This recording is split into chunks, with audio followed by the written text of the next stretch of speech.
And another year. We are back with another game. Game 2 of the Toronto Raptors taking on the Philadelphia 76ers in Philadelphia once again. First round playoffs. Shout out to everybody once again who's always supporting this channel. Shout out to everybody who's always giving us love on Spotify. And shout out to everybody who is new and upcoming to the listening and viewing of The Has Been Show.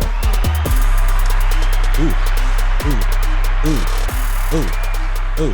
And this is called The Has Been Show, starting yours truly, The Has Been. This might go by the name of Mr. D1 here. And my broski till the day that you know how I go. Right? You already know. It's your boy HB Mikey G. Yeah. Can't stop, won't stop. Nope. All that good stuff, man.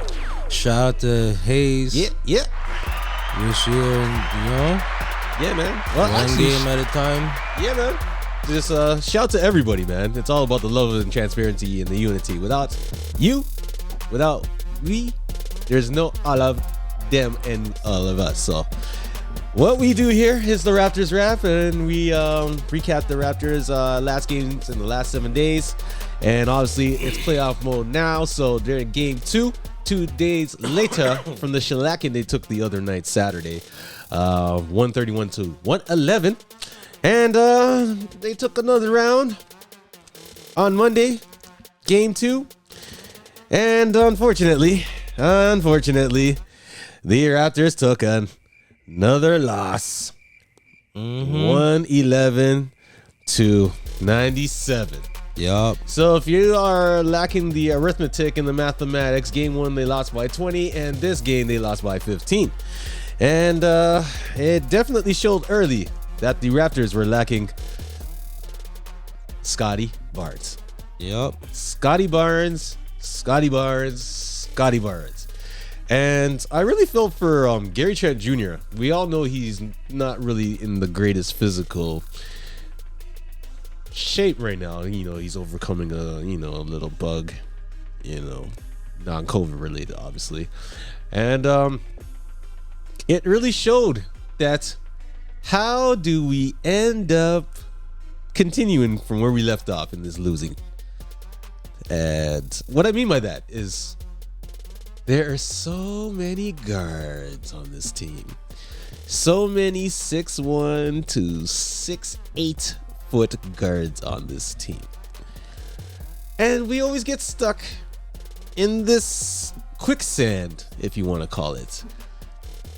Using Steady Freddy 5'11" against 6'4", 6'5". I was just actually being nice because I'm 5'11". I just said 5'9". Ain't no 5'11" nothing. I was just being nice about it. Okay. Yo, he's shorter than Kyle Lowry. Straight. I mean, like dog, man. You feeling sorry for yo, dog? Yeah, it's just go. Yeah. As my broski was saying, he was specifying in correct numeric numbers here. Mr. 5'8", Steady Freddy All-Star tried to take on a 6'4", 6'5" Tyrese Maxey once again, and it definitely showed you can't guard him because he's putting up career numbers already. Man, almost had a triple-double, dog. Again. Yo, 23 points, 9 rebounds, 8 assists, 1 steal, 1 block against Steady Freddy with 20 points, 4 rebounds, 7 assists. What tries to censor blocks. man? Huh? No. Oh, you want to keep doing that? Just don't worry about you want to keep doing that? Don't worry about that. All right. Just you want to make sure. Yeah. So it was interesting in the first quarter. The Raptors scored 33 points to Philly's 32 points. And then the refs were like, no. You guys are getting a little too ahead of yourselves right now. So we're just going to take away all your points in the second quarter. And the Raptors only scored 19 points in the second quarter compared to Philadelphia's 35. And nope, they said, nah, you guys still have to, keep at this pace. And went with another 19 points in the third quarter compared to Philadelphia's 28 points.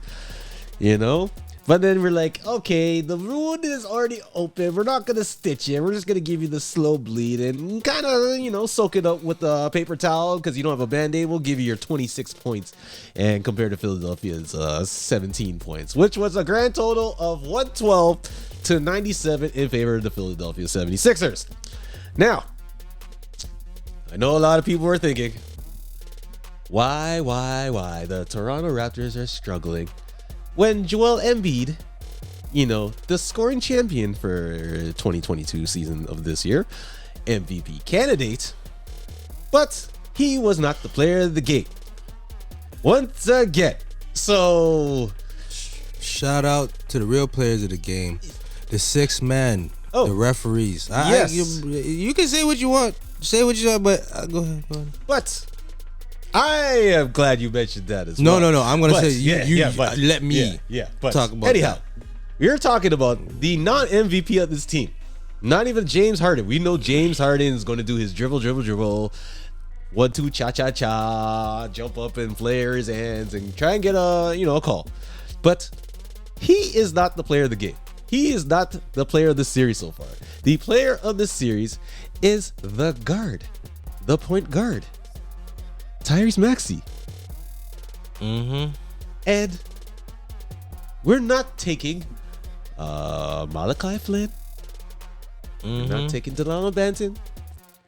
We don't even want to talk about Mr. Champagne. These are all guys who are hot and heavy and ready to give it all they got in defending marquee players. Now, these marquee players that I'm talking about are cheerleaders on the roster of the Raptors. They're doing whatever it takes to give motivation, especially with Scotty Barnes, who is still recovering from the thank goodness it was just a sprain of an ankle. So I just wanted to say that little part real quick before my broski Mikey G take over, because he's actually going to give a little lesson on the aspect of the viewer, because I know there's a lot of viewers who will watch this game, especially as Raptor fans, and you have to say to yourself, why can't they just sub? Why can't they just do it? You use these players, not even Armani Brooks. Armani Brooks is probably one of the true reasons why the Raptors are in the seed that they were. I mean, Fred VanVleet had a hurt knee, but who took over when you guys weren't playing the rest of the roster? You acquired Armani Brooks, and he had the perimeter. He got us into the seed of the 5th seed. Along with Gary Trent Jr. and, of course, Scotty Barnes, ROY. And, of course, Spicy P. But come on now. A guard got you guys to the playoffs. A guard. Now, this guard is being benched. Benched like no other. I just have one question for you fans out there. And if you agree with me or disagree with me, please leave a comment in the description below. Just leave something. But last time I checked, you do not scrub the contributor that got you into the seed, which no one saw the Raptors being in the first place. We were at the bottom of the barrel. Remember that? We were struggling trying to get into the play-in. We were struggling against the Cleveland Cavaliers. We're struggling with Chicago, Charlotte, Atlanta. You forget those teams? We were all fighting for that spot. And by the grace of God, Chicago struggled. They were on a losing streak. Remember that. Chicago was ahead of us. We were 7th seed, 8th seed, struggling against Charlotte and Atlanta just for the play-in. And we acquired Armani Brooks, which no one knew about, even ourselves at the time, or even myself, from the Houston Rockets, and he took the role that VanVleet could not fill that void after the All-Star break and gave you numbers, man. And now he's on the bench with Champagne, Malachi Flynn, Svi, McCulloch, you got Watanabe. There is so many talented players, and yet an upcoming guard on the Philadelphia 76ers, once again, is player of the game. Makes you think sometimes, doesn't it? How does it get to a point where this person, who is not the MVP of the team, is player of the game once again? That's all I got to say about this right now. Just lining up for my broski here to say what he had to say. So, but yes, once again, we love everyone who's on this channel. We love everyone who's listening to us. Mm-hmm. We're not in the best of spirits right now because it's just another season of, coincidentally, the only year once again that LeBron James is not in the playoffs, but the Raptors have to take a whooping, a backlash. Everything that no other team in the NBA is taking, but the Raptors, we just gotta receive what they give us for some reason. Yup. You know, so I think usually I don't say a lot like this, but I'm just warming up my broski right here because I know he's got a lot to say. He's got a lot to say. Yup. Well, I'm here, man. I don't know where to start. No, I do know where to start. First shout out to the referees. No, like for real. Like, I don't know how these referees don't get looked at or screened after the game. Like, the world's watching this game. Like, I'm not the only one that sees. Maybe, you know, people don't point it out. Let me just break this. I think what he's trying to say is, you guys are giving us the. This is some real shit. Yeah, like, for real. Like, go all y'all faces just to yourselves. Like, for real. Like, we're not even gonna make y'all read our list. We're just gonna be pressing this. No, you might see some. No. Let's go. Let's. I'm gonna break down the stats. Okay, he's like my boy D1 was talking about monthly, like go by the quarters. Let me just break something down. Okay. We as the Raptors, remember, this is a physical game. This is the bounce back game that the Raptors, we're gonna come to, you know, a punch. Bounce you know what I mean? So we were ready. Come on, right? We ready. Okay, even Van Fleet came early, like, yeah, okay, come aggressive. Yeah. Can't hide the 5'9" height, but I'm just trying to say. So let's look. So at the end of the game, the Raptors, okay, this show, the Raptors were short by 6 from rebounds, 41 or 35. Okay, but offensive rebounds, we had more rebounds. That offensively, that means we were trying to get the ball more, be more aggressive when it came to us on the floor of offense, being aggressive enough to try to get the offensive rebound. That's fundamentals. That's will, right? So we had more than Philly when it comes to offensive rebounds. Okay, when it came to steals, we had more steals than Philly. Okay, 7-5. When it came to blocks, this is questionable. 12-4 for Philly. Okay, that's great. But hold that thought. Turnovers, Philly had more than we did. 14-9. Okay? Points, now, okay. Points off of turnovers, 17-8. And in favor of 76ers. They had more turnovers, but they had more points off of turnovers. Let me just take that in. Calculate. Break it down. When it came to points in the paint, the Raptors had 48, okay, to 36. That is a 12-point difference, okay, in the paint. Mind you, it's a physical series. This is the East Coast. We are known for defense. So it's going to be a whole lot of physicality and all that stuff. Yep. Okay. But now, the biggest part. Oh, here we go. No, actually, no. Here we go. When it came to the 3-point percentage, okay, we took 32 shots from 3. We hit 11. Philly shot 30. They hit 14. So, right there, 9 points. That's a 9-point swing right there. Okay, so they're up by 9 when it came to the 3-point. We outscored Philly by 12 points in the paint. Biggest difference. Shout out to the referees. Shout out to the 6 men. Who? Shout out to the mans who make the difference. This is where people don't talk about. People talk about the what. They don't talk about the how. Okay? Biggest piece of the whole thing. Toronto Raptors throughout the game, how physical that game was. Okay? 12 free throw attempts for the game. Philadelphia had 30 free throw attempts. We only had 12 attempts for the game. Joel Embiid had 31-11. Joel Embiid had 9 free throw attempts in the first quarter alone. Okay? So when you go down to certain things, okay? Embiid was 12 for 14.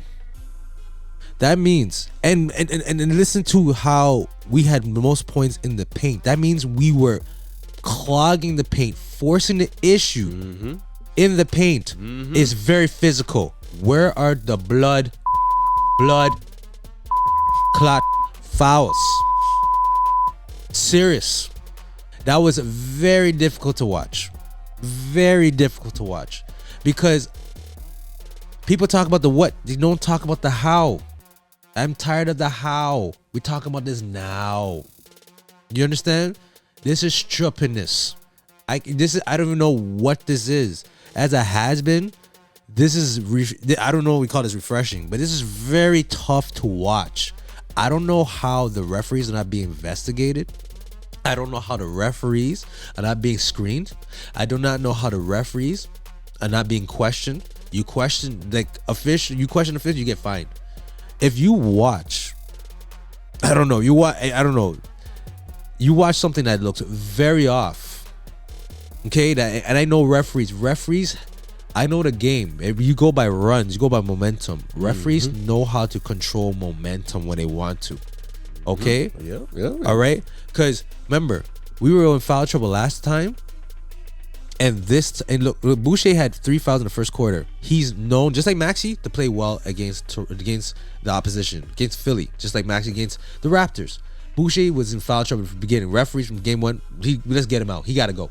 What did he end up with yesterday in game 2? Okay, he ended up with 17 and 8 coming off the bench. Okay, like we did what we had to do when it came to certain things.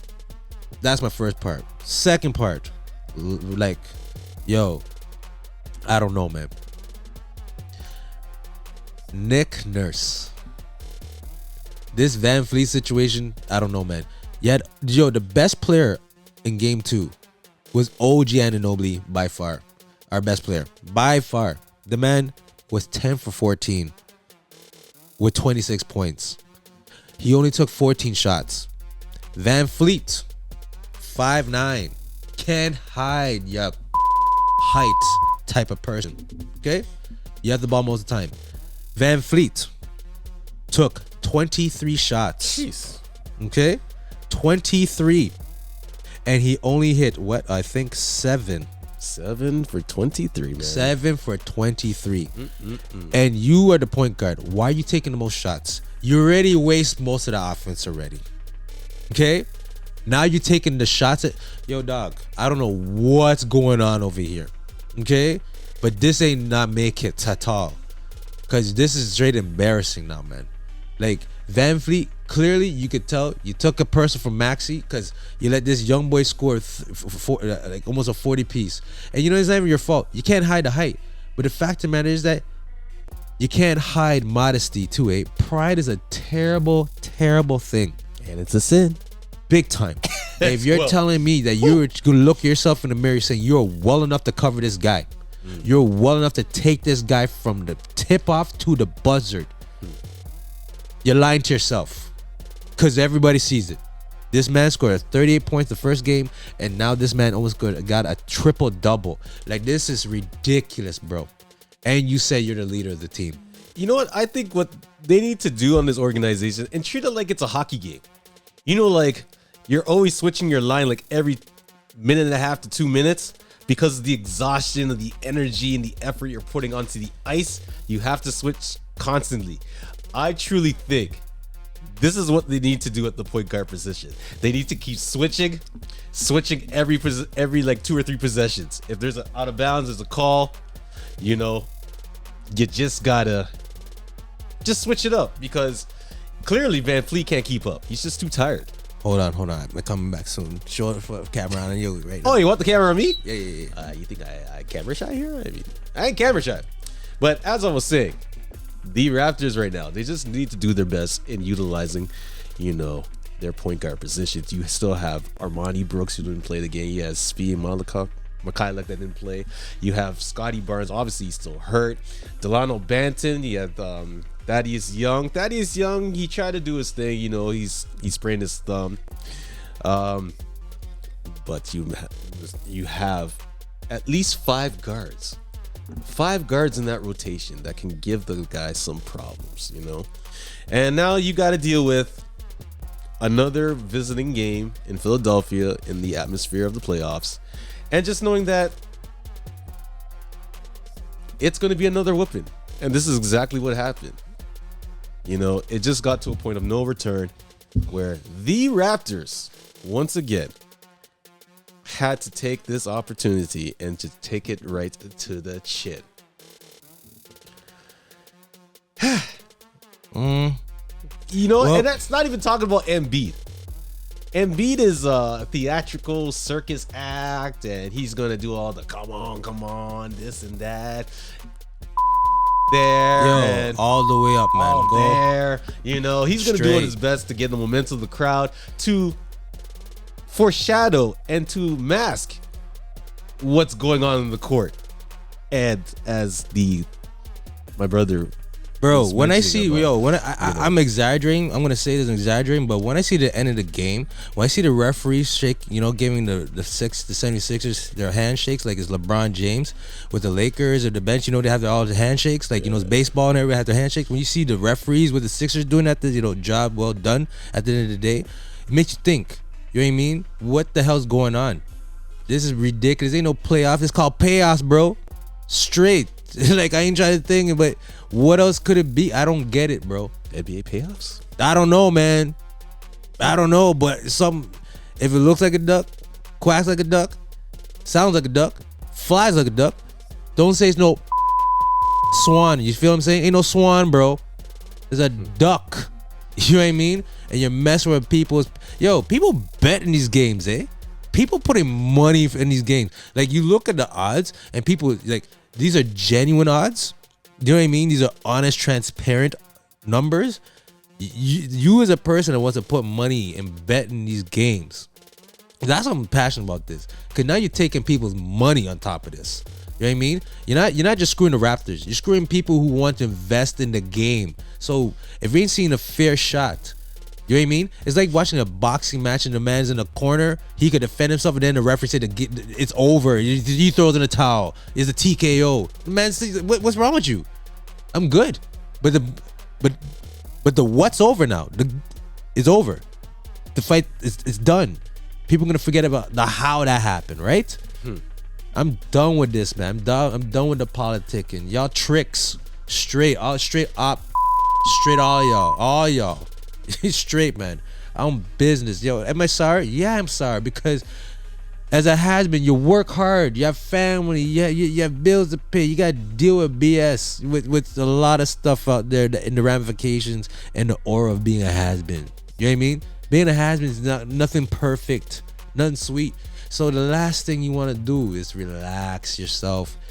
Find some leisure time to watch a playoff game. To see that...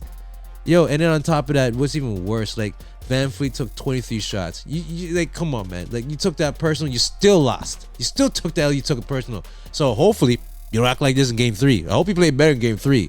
Because there's some assness. Somebody used to say that back in the day. You know what I mean? But that's all I'm seeing.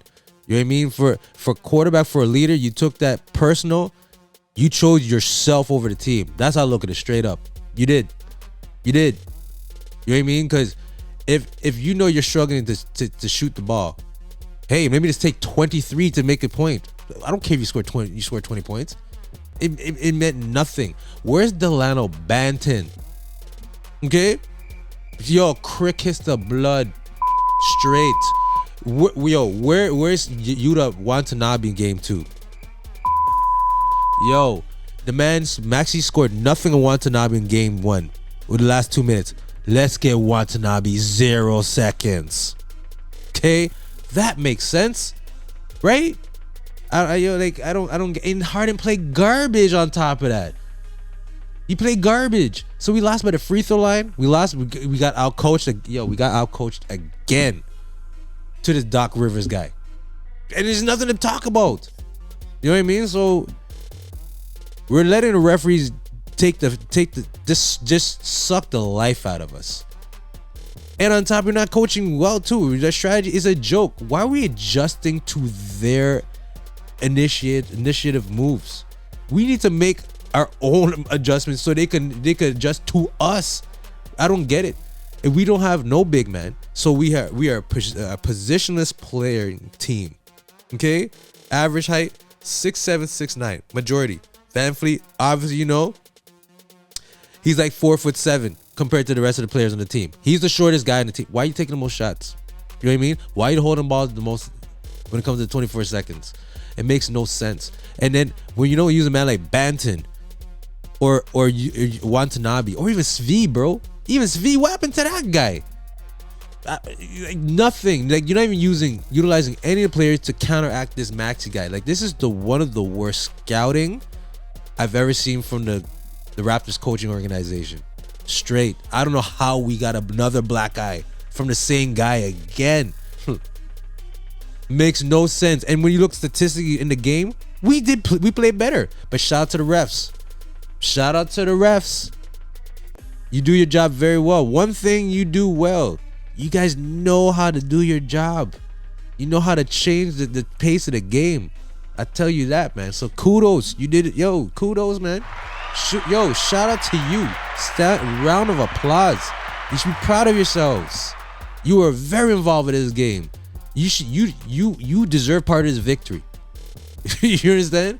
You don't live in Philadelphia, but it felt like home cooking from you guys. You feel what I'm saying? So shout out to you guys. Yeah. You know what I mean? Yeah. So, yeah, unfortunately, if you don't know by now, the Raptors lost 2 games in a row against the Philadelphia 76ers. For some reason, they won the regular season 3-1.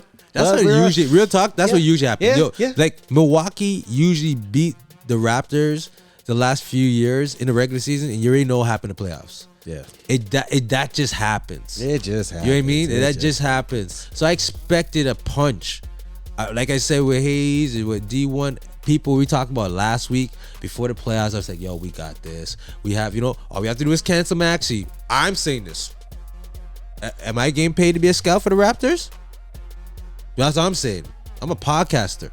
You know what I mean? We're just stating the obvious. So when we watch the game and we state the obvious, and the obvious doesn't even happen, I don't know, man.